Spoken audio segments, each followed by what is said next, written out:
Welcome to Everything Co-op, bringing you information on how cooperatives can help improve your quality of life.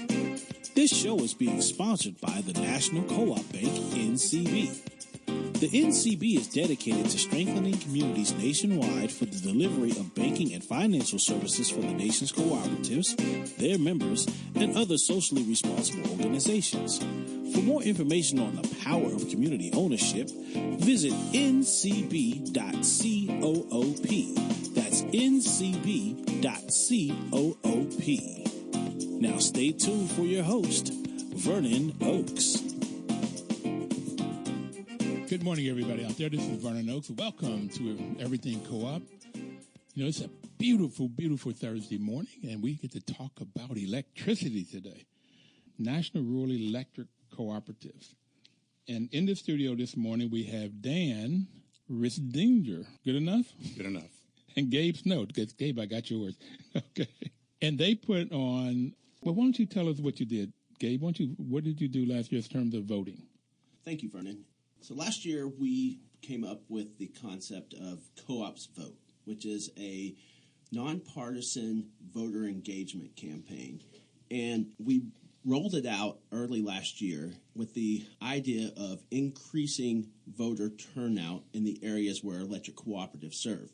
And as we rolled it out, we also identified partners within the cooperative business community that we could work with to help promote the program. And so it wasn't just the electric cooperatives. We worked with the National Cooperative Business Association and CFC, which is the Cooperative Finance Corporation, as our partners to help us promote this. And we also went and talked to a lot of other cooperative organizations as we rolled this out. But our focus throughout the program was to increase voter turnout in the areas where electric cooperatives are located. So let's talk about, and Dan, maybe you can tell us, what is the National Rural Electric Cooperative Association? We are the national service organization for the nation's 900 electric cooperatives operating in 47 states and serving 42 million member owners. So 900 cooperatives serving how many million? 42 million. And what percentage of that is the population of the U.S.? 42 million. Gabe? It's roughly, about 12% of the population? 12 or 15, something like that. Okay.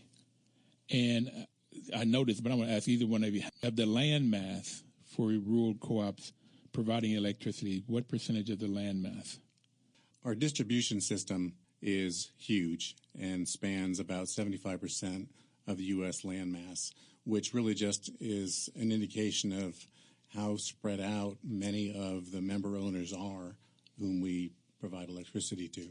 So, Gabe, why was there a need for rural electric co-ops? So, 75 years ago, roughly, in fact, we are celebrating our 75th anniversary with NRECA as an organization representing electric cooperatives. So, about 75, 80 years ago, when electric cooperatives first came together, they came in to provide a service in underrepresented or unrepresented areas where farmers and rural people didn't have access to electricity.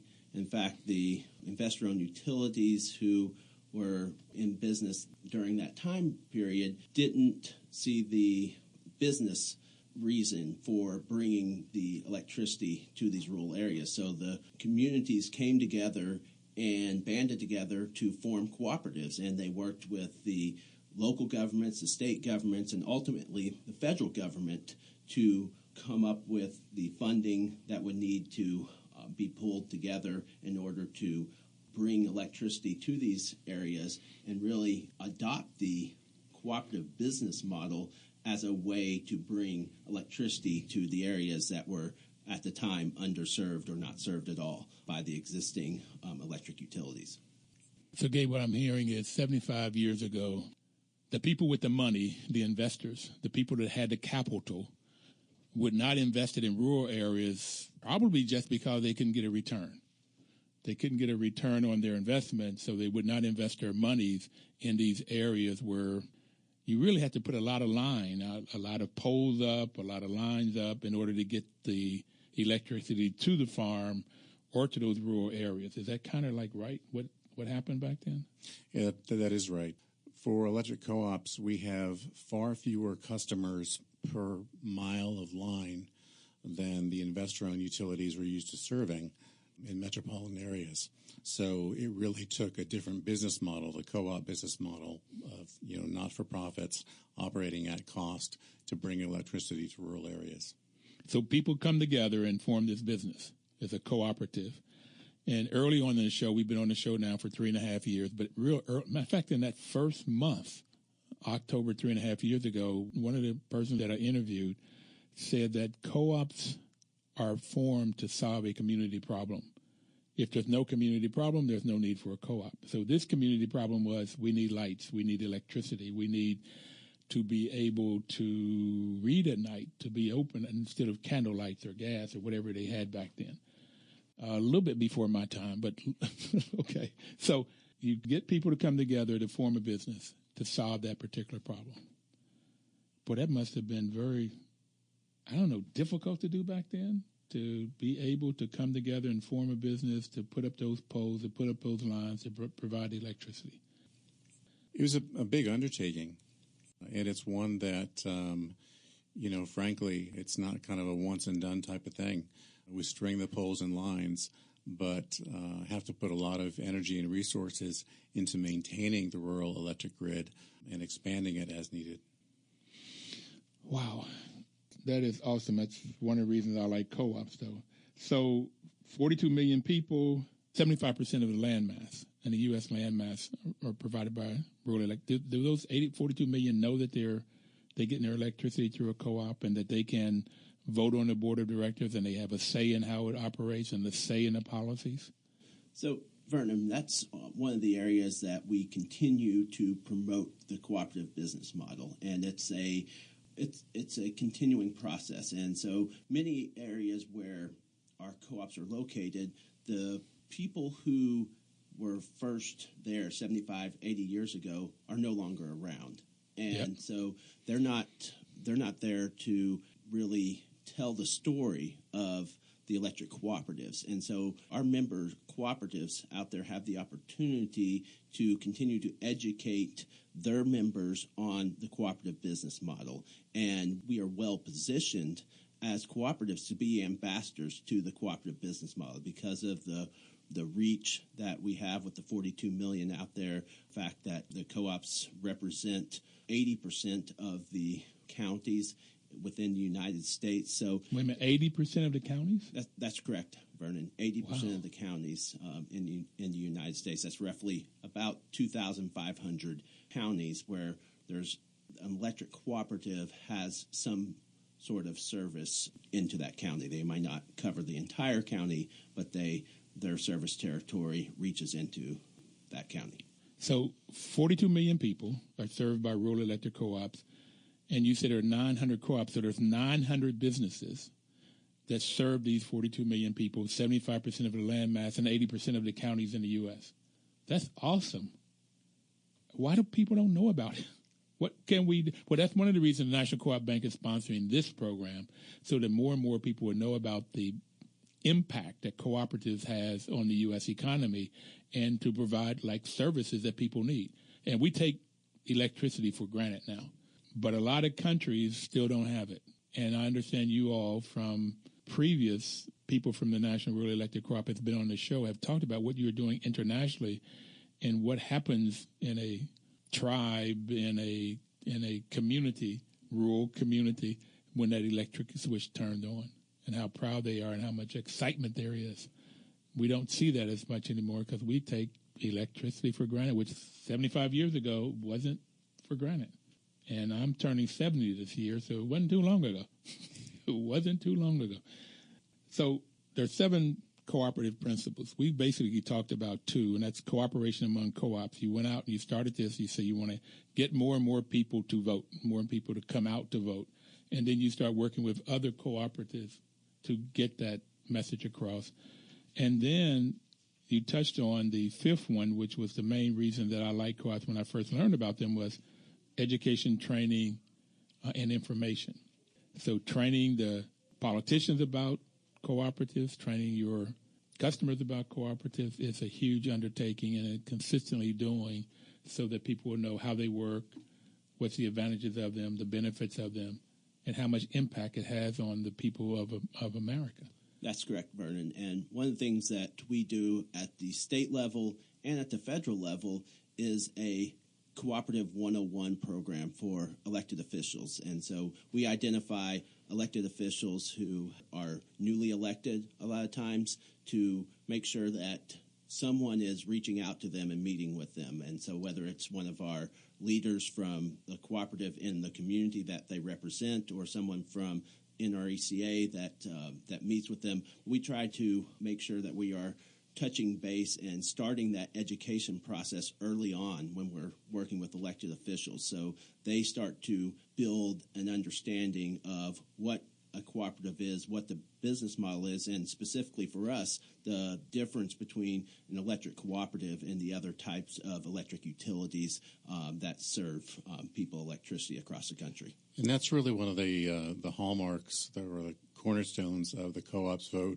program, which is stressing to not only our member co-ops, but their member owners the importance of being politically engaged, not just in the year of a major presidential election, but every year, because every type of election is important. Every type of official that has an impact on your community is important. So engagement really is a key message. What's the mission of NRECA, Dan? Well, we are the national service organization for America's electric cooperatives. We provide insurance and financial services to co-ops, but we also represent their interests in Washington, D.C., on Capitol Hill and within the federal government.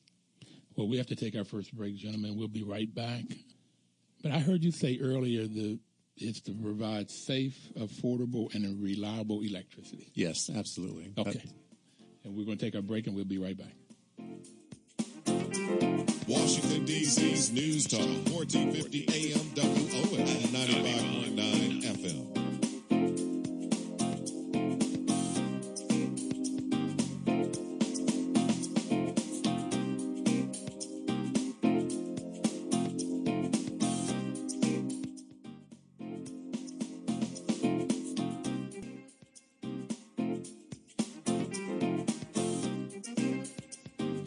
Welcome back, everybody. This is Vernon Oaks on this beautiful Thursday morning. We're talking about electricity, which too often Americans take for granted. But the National Rural Electric Cooperative for the last 75 years have been helping to provide electricity for 42 million people now, 75% of the land mass in the United States and 80% of the counties. And they started a program in December of 2015, which they took off in February of 2016, called Co-op Vote. So why did you all do this? Vernon, when we started looking at this in the winter of 2015, we identified a trend. And that trend was that there was a drop-off in turnout in rural America. And that drop-off between 2008 and 2012 was at 18% for the rural counties out there. And we wanted to reverse that trend. We wanted to make sure, since most of our electric cooperatives are located in rural counties out there, we wanted to make sure that the areas where the electric cooperatives are served are having their voice heard in the elections. And so that was really the driving factor for developing the Co-ops Vote effort. And from there, we started to put together the concept of what a national voter engagement campaign would look like, and came up with the Co-ops Vote brand, and really started to develop the branding ideas behind it and getting it out there to our membership and putting out the collateral that they would need, a logo, the website, some of the key pieces that they would need in order to start the program, and then really worked within our 900 electric cooperatives network to promote the program in the areas where they serve. So in these 80 counties, you had seen a drop-off. Did you say 17% drop-off? 18%. 18% drop-off between 2012 and 2016? I'm sorry, it's 2008 to 2012. Oh, 2000. And then we wanted to reverse that trend with the turnout in 2016. Okay. So there's a drop in people coming out. I can see people out in the rural world said, my vote don't count. Why bother? Which happens a lot of times in urban areas too, particularly with, I've had somebody on from rural development, and they were talking about how much poverty there is in rural America.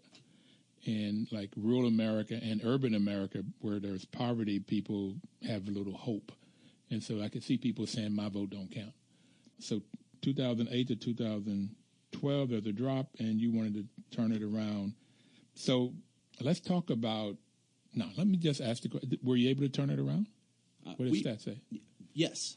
The answer is yes. And what we saw in turnout in 2016 was an increase in 500,000 additional voters who came to the polls in areas where electric cooperatives are located. So in those counties where electric cooperatives are located, we saw an increase of an additional 500,000 voters come to the polls. So that's something that we are pretty proud of. We certainly thank all of our electric cooperatives who participated in the Co-op's Vote effort that really did the hard work to promote the campaign. There's certainly not a one-to-one ratio there, but we feel like we were part of that solution to help increase turnout in those areas. So the one-to-one you're talking about is it wasn't necessarily everything that you all did to bring them out. That's correct. But we were we certainly were part of that. Okay. I'm one of those. I like to take all the credit, so I would have just said, yeah, we did it. We did. So what were some of the things that you all did? With your 80% of the counties in the U.S., 900 different companies, cooperatives, what were you able to do? So one of the key programs that we rolled out as part of the Co-op's Vote effort was our 5-star cooperative program. And what that entailed was we had a list of about a dozen activities that we thought co-ops could engage in on voter participation efforts and voter education efforts, anything from hosting a voter registration drive at their co-op or their community to doing an insert in their bill. So when the co-op consumer received their electric bill, they'd have information about the Co-op's Vote campaign right there in the bill, to hosting candidate meet and greets at the cooperatives, to putting up a display at the cooperative in the headquarters or in the regional offices. So when people came in to pay their bill, they would see the information out there. So we had a list of about a dozen activities that cooperatives could engage in, and if they reported back to us that they accomplished 5 or more of those activities, we would designate them as a 5-star co-op. And we had 115 of our cooperatives reach that 5-star co-op level, and that's something that we think was a major accomplishment out there. Now, we know that over 700 of our cooperatives participated at some level, so maybe did 1 or more activities, but we had 115 of them who did 5 or more activities at their cooperative to help promote the elections in 2016. And we were really impressed by the level of engagement of our cooperative members. As we've said, the program launched formally in February of 2016, but by the time the presidential elections rolled around, we had that many co-ops, more than 700, engaged in the program, and we'd like to keep up that engagement going forward. So you mentioned that they would put something in their bills that would talk about the election. I know the answer to this, but I want to ask it. Did they say who to vote for? Absolutely not. And that was one of the keys of this effort, is to keep it nonpartisan. And we at no point ever engaged in the back and forth of the campaigns. We wanted to keep this at the level of promoting voter turnout and engagement in the upcoming election. And we didn't care who they were voting for. We just wanted to make sure that their voice was heard on Election Day. So the voter registration drive was one of the things that you all did at each of the businesses that you would do things to get people out. But how did your web page? Well, I went on it and I'd signed up, I don't know, 6 months, 8 months ago or so, and I could look to see if I was registered to vote. And if I wasn't registered to vote, then I could register or go as far as you all would let me go. How did that work? So we have a website, and that is vote.coop. And the website was designed to be our online portal, our one-stop shop for anyone coming to the website to get information about the upcoming election. And so once you kind of gave us a little bit of information about yourself, we were able to identify who the candidates were in your area. So we would have information at the state and federal level about the candidates that you would be selecting or voting on in the upcoming election. We also had information, as you mentioned, about voter registration. And so if someone needed to check the registration or to get information about how to register, we had that information readily available for those folks coming to the website. And every state does voter registration unique to that state. And so we would get them as far as we could to the information that the state would make available. Then they could take that next step and go ahead and register to vote or get the information about how to register to vote in their area. Could you tell if you got an increase in registrations on your webpage? Well, what we could tell on the webpage is some of the stats of people coming to the site. So we had thousands of people come to the site and pledge to participate and vote in the elections in 2016. And of course, we had many visitors to the websites, and our analytics and will tell us that we had over 30,000 visitors come to the page over a 6-month period. Okay, we've got to take our second break. Half the time is already up. It goes by real quick when you're having fun. I want to thank you guys. We're talking about voting and the cooperative and the model and why this model works so well. We'll be right back. Please don't touch that dial.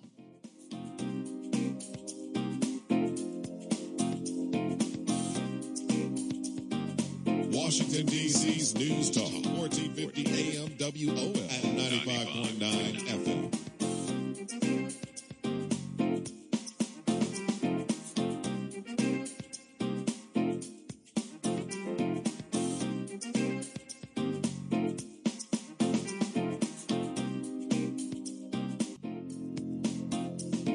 Welcome back, everybody. This is Vernon Oakes with Everything Cooperative. We're talking about electricity today. We have two gentlemen in our studio, Dan Riedinger and Gabe Snow. All right. NCB is sponsoring this program, and NCB's mission is to support and be an advocate for America's cooperatives and their members, especially in low-income communities. And as we mentioned earlier, rural communities have a lot of poverty in them. But NCB does this by providing innovative financial and related services. And they are sponsoring this program so we can give you the benefits of co-ops. And it is perhaps the best kept secret in America. And often you have cooperatives around the world which are much more active than here in the U.S. But let's get back to the subject at hand, and that is getting voters to come out and vote for whomever they like, because one of the principles of co-ops is it's democratic, that one member, one vote. So it's very much in the DNA and the soul of a cooperative is to get out and vote. So you said that you had 500,000 more people come out to vote in those counties that you are working in. What other benefits did you find with this vote co-op?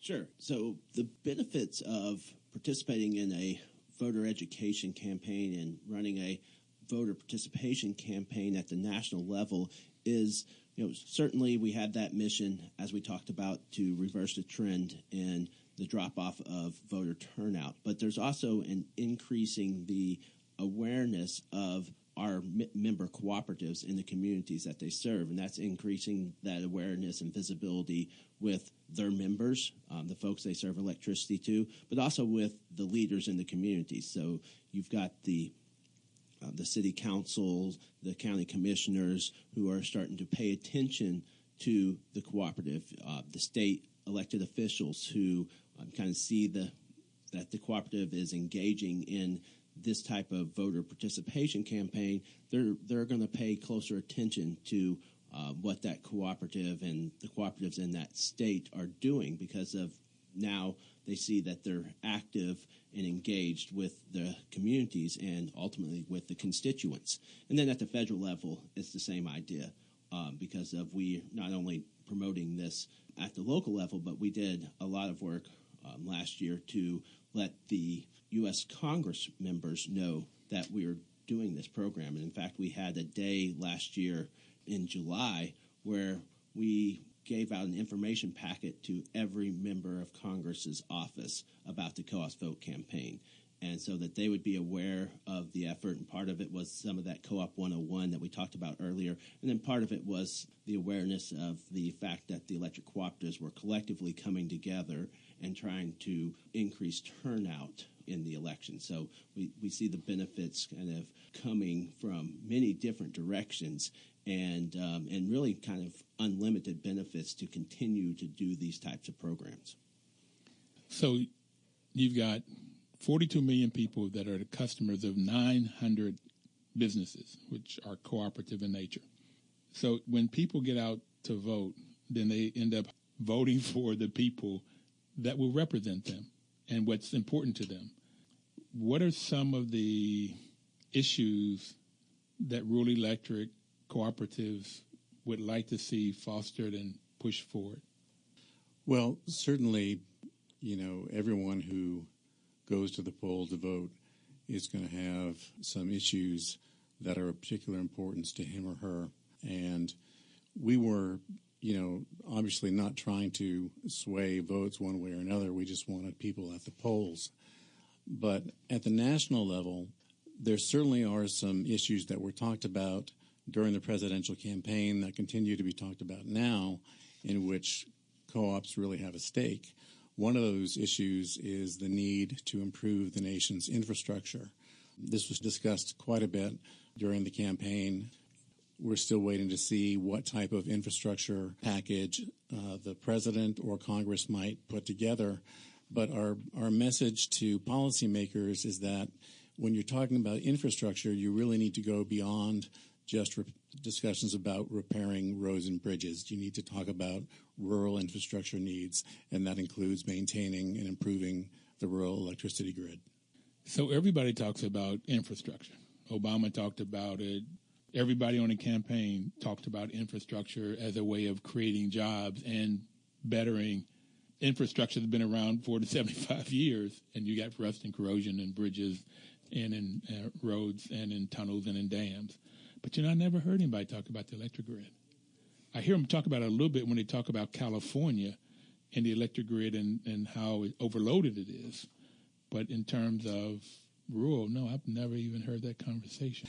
Well, that's true. I mean, and the electric grid requires constant upkeep, maintenance, and upgrades to not only maintain the existing level of service that co-op member consumers depend on, but to provide new services as energy needs begin to change. Okay. I do property management here in the district and greater Washington area. And when you get a building, 30 years old, 40 years old, 60 years old, the electric needs today are so much more than they were back then. And so getting a heavy up is one of the things that's in the capital with the computers and washers and dryers and dishwashers and so many different things that take electricity today, that what ends up happening is that the fuses go off.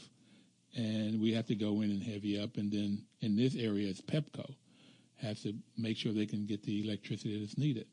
So I'm glad we're talking about this, because I've never even thought about the electric grid, except for California, but the rural electric grid and having a heavy that up, all of that for the increased needs of people, both population growth and the need for more electricity. Sure. All right. There's a book that I read called Cities Building Wealth. And in that, they talked about 20 cities, and Madison, Wisconsin was one of them, and New York City was another one, and how in those particular cities, in Madison, Wisconsin, the city council and the mayor had put up $1 million a year for 5 years to create co-ops. And in New York, they had put up $2.5 million last year and $2.6 million this year to create co-ops. And what I got out of that was how important the local elections are for a particular city or county or community. And that we spend so much time talking about the federal, the presidential election, and then you see the fall off at like 18. What is it going to be like? What are you all going to be doing to get people out for 2018? And maybe not to have the normal fall off between 16 and 18 or between 12 and 14, but how to get people out to really understand how important these local elections are. Well, that's an excellent question, Vernon. And first I want to start by saying that in 2017, there's going to be thousands of local elections across the country. And so we're partnering with our existing network of electric cooperatives to make sure that they're engaging in co-ops vote efforts and voter engagement efforts at the local level even this year, because of even though we view it as an off year here inside the Beltway, many of our communities out there are going to have school board elections, they're going to have city council elections, county-wide elections that are going to impact the communities where they serve. So we're partnering with our network of electric cooperatives to make sure that we don't lose that momentum that we built in 2016 into 2017. Let me ask you a question. Can you go online? I know for the presidential election and for the Senate and the House elections, you could go online and see what community you're in and who's running for those.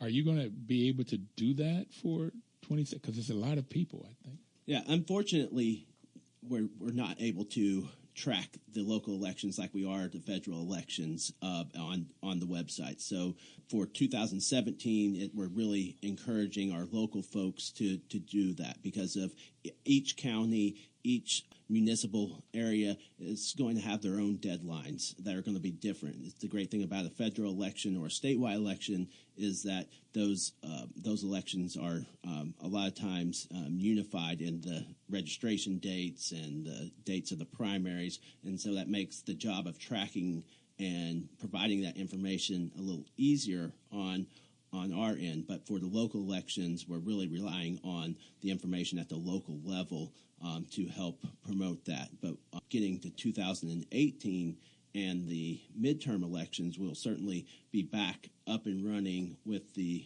information when on the website about the candidates and the races and all the voter deadlines that come along with that.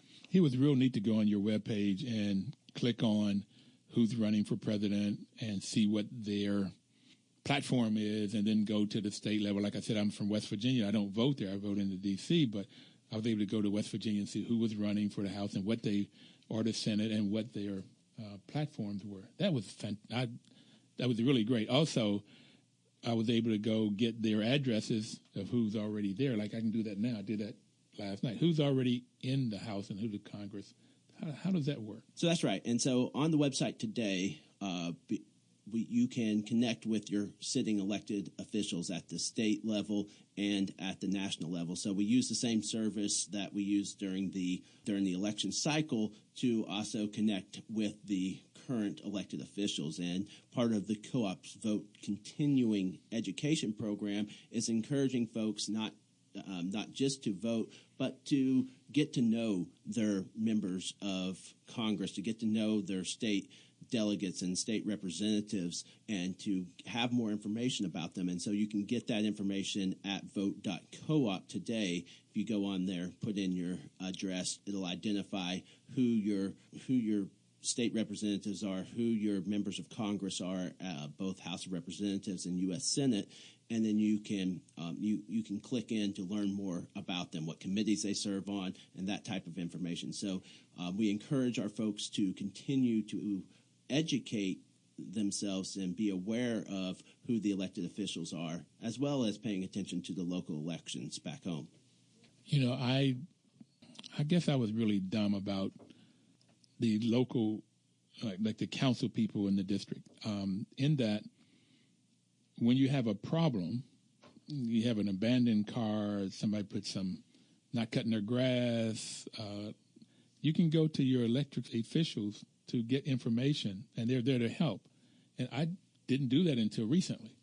And it was amazing how I could get things done with their help, which I've been trying to get. Yeah, that's absolutely one of the keystones of an elected official and one of the constituent services. And people get caught up in the major legislation and the back and forth, the partisan back and forth that we have. But what an elected official at their core is there to do is to serve the constituents. And so that constituent service is something that we try to make sure that our members are aware of, and so they know that they can work with their elected officials to help find solutions to their challenges. And we're at our final break. We have another 12 minutes after this to talk. Anybody out there, you can call in at 1-800-450-7876 if you have a question or comment. We'll be right back.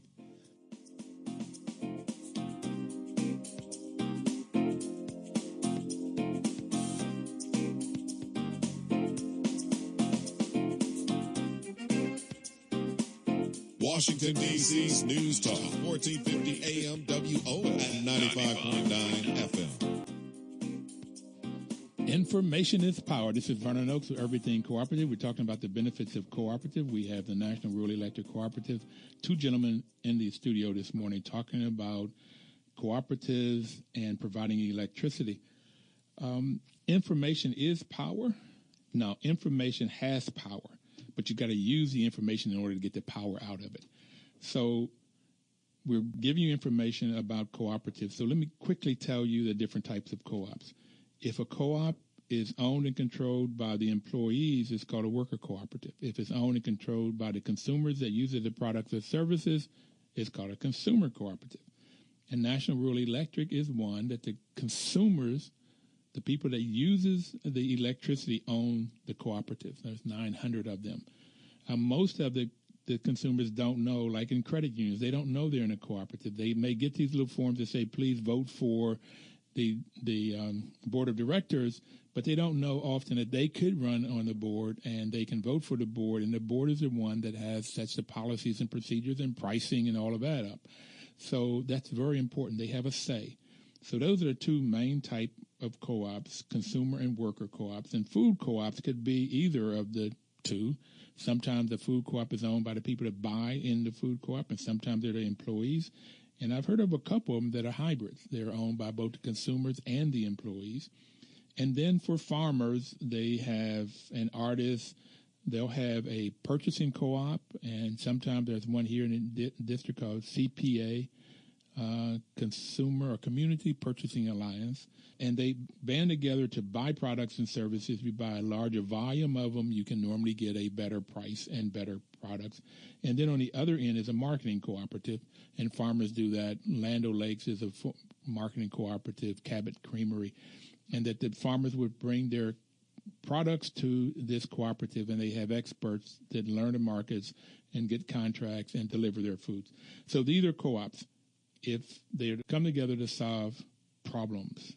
And there's principles, and we will not go through all of those today. We're going to get back and talk more about electricity, which is exciting, that what the rural electric folks have been able to do. So now we're talking about co-op voting to get more. Yeah, and so, Vernon, let me just jump in here and say, if folks want more information about co-ops vote, of course, you can visit our website at vote.coop. But you can also get in touch with me, and that's Gabe Snow. And my phone number at our office in Arlington, Virginia is 703-907-5877. So that's, again, 703-907-5877. And my email address is Gabe, Gabe, .snow, SNOW, at NRECA.coop, and that's COOP. So if you would like to get more information about Co-op's vote, or if you'd like to get in touch with us and learn more about the program, then certainly reach out to us, email, phone. We'd be happy to take your call and get your information. Thank you, Gabe. And Ron, you have a question or comment?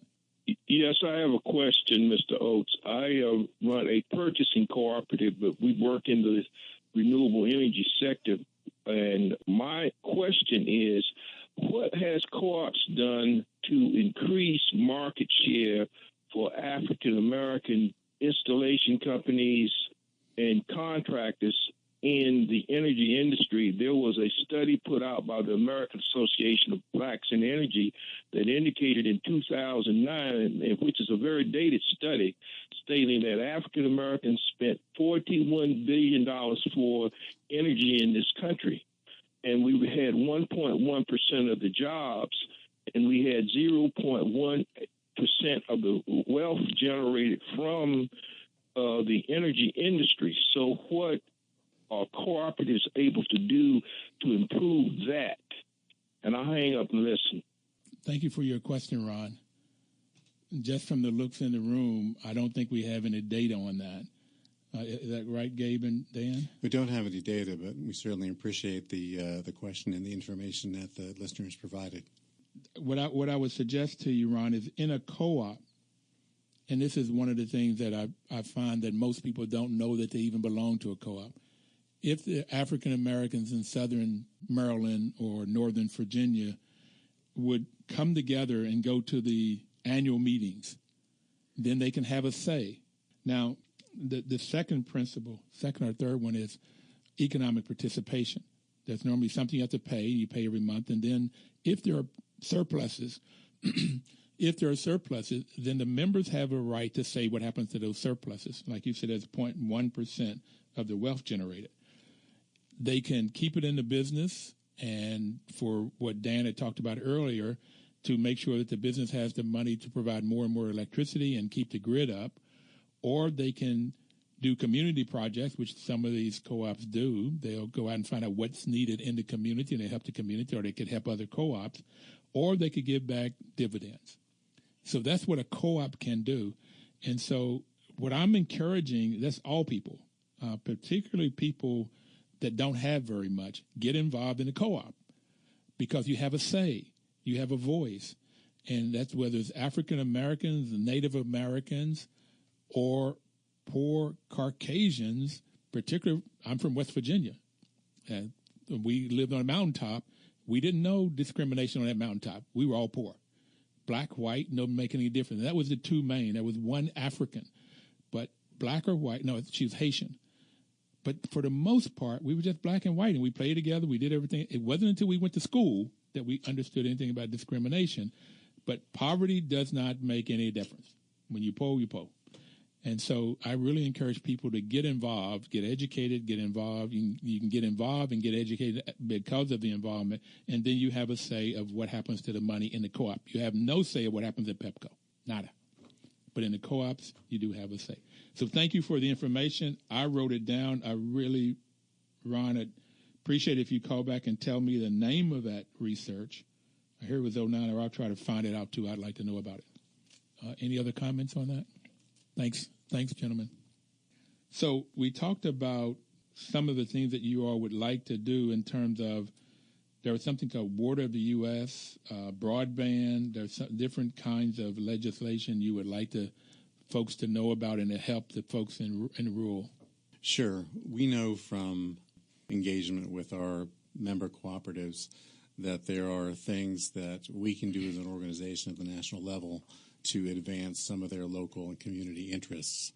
Infrastructure is one thing we talked about as being important. Any conversation about infrastructure, we feel, also needs to include discussions about rural broadband. Right now, there really is a divide between urban and rural areas in terms of access to high-speed internet service. And co-ops, at least 50, have been engaged in providing or trying to provide broadband service to their members, and more co-ops are looking to do the same thing. Also, the particular co-op would provide it, not necessarily, I don't want to mention any names, but none of the normal, I'm talking about AT&T, Comcast, RCN, they wouldn't provide it, that the local cooperative would provide the broadband. That's right. We want cooperatives to be among the entities that are allowed to provide broadband service. We did it very well with electricity, delivering low-cost, reasonably priced electricity to consumer members, and we'd like to do the same thing with broadband. Okay, I see the benefits of electricity, and because growing up in Bluefield, West Virginia, we were considered wealthy in that we had indoor electricity and indoor plumbing, but a lot of people did not. And so in the winter times, pretty much there was no homework done after 6 o'clock or 5:30 because it got dark, or Abe Lincoln was with a candle. So what does broadband do? How does it help the family? Well, it's really essential for families and businesses. It becomes a quality of life issue, being able to quickly access information, just like those of us who have high-speed internet access are able to do. It's important for local businesses to be able to be competitive, to have access to high-speed internet, and it helps attract individuals, including youth, to rural areas. They want that high-speed internet just like everybody else. I laughed as you were talking because right now I don't know what I would do if I couldn't Google it, whether it's on my phone or the laptop. We're all used to doing that, and we take it for granted, just like we take electricity for granted, but not everyone gets to do it. Yeah. Okay, listen, we only have another minute or so. Question, do you like what you're doing? I'm absolutely passionate about it, Vernon, and what we are able to do with the electric cooperatives and working with our member systems and the cooperative business model and really just everything that encompasses the mission of NRECA and providing that affordable and reliable power to our member owners. I'm absolutely passionate about that. I have to agree. It's extraordinarily engaging. The co-op business model is great. It's been tremendously successful, and it's very nice to be a part of an organization that is built around that model. So you're just helping people, everyday people, all day long, having a better quality of life. Yep. Gentlemen, thank you so very much. It's been an absolute pleasure. And everybody out there, please, please, please, we'll see you next Thursday. Have a cooperative life. Thank you. Washington, D.C.'s News Talk, 1450 AM WOS and 95.9 FM.